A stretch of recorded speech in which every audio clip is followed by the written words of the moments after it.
اور 3 وظیفے آپ کی خدمت میں عرض کرنے ہیں۔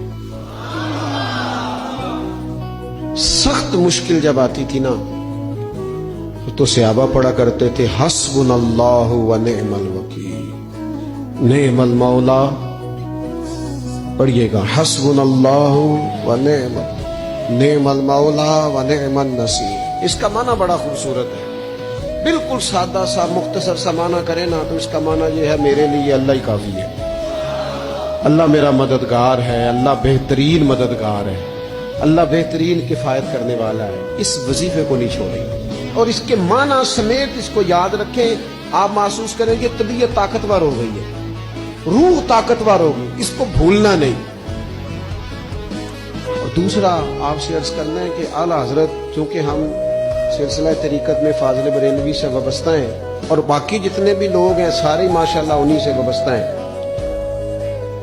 اعلیٰ حضرت نا لا حول ولا قوت الا باللہ العلی العظیم پڑھنے کی بڑی فضیلت بیان کریں۔ یہ ایسا وظیفہ ہے جو سب کو آتا ہے نا ماشاءاللہ۔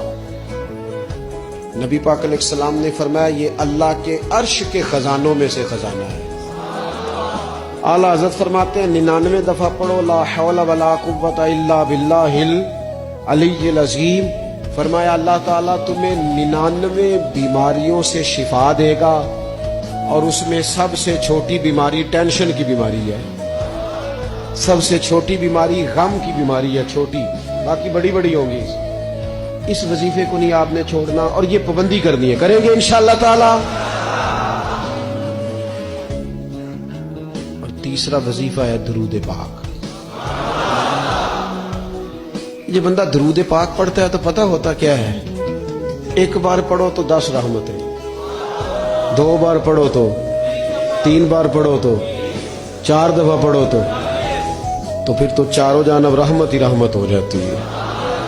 درود پاک کو کبھی نہ چھوڑو اپنی زندگی میں۔ آج آپ اپنے آپ سے عہد کریں، کوئی رات ایسی نہ گزرے کہ درود پاک پڑھے بغیر ہمیں نیند آ جائے۔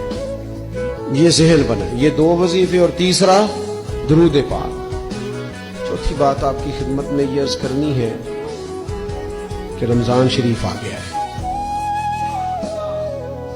رمضان شریف کا قرآن پاک سے اس لیے گہرا تعلق ہے کہ شہر رمضان الذی انزل فیہ القرآن، رمضان کا وہ مہینہ ہے جس میں اللہ نے قرآن نازل فرمایا ہے۔ اس ماہ مقدس میں قرآن مجید کے ساتھ اس طرح کی دلچسپی پیدا کریں کہ جن کا ناظرہ ٹھیک نہیں ہے وہ قرآن مجید ناظرہ ٹھیک کرے، اور جن کا ناظرہ درست ہے وہ کنز الایمان لے لیں، خزائن العرفان تفسیر لے لیں، اور 1 رکوع کم از کم صبح میں 1 شام اور پورا پارا پڑھیں، پھر تو لطف نصیب ہو جائے گا۔ تھوڑا سا نا دلچسپی پیدا کریں قرآنی علوم کے ساتھ، بڑی خوشکی ہے، بڑے شعر یاد ہیں، بڑی کہانیاں یاد ہیں، بڑی باتیں یاد ہیں، پر قرآن پاک کے ساتھ ہماری وہ دلچسپیاں موجود، خاص ذوق پیدا کریں قرآنی تعلیم۔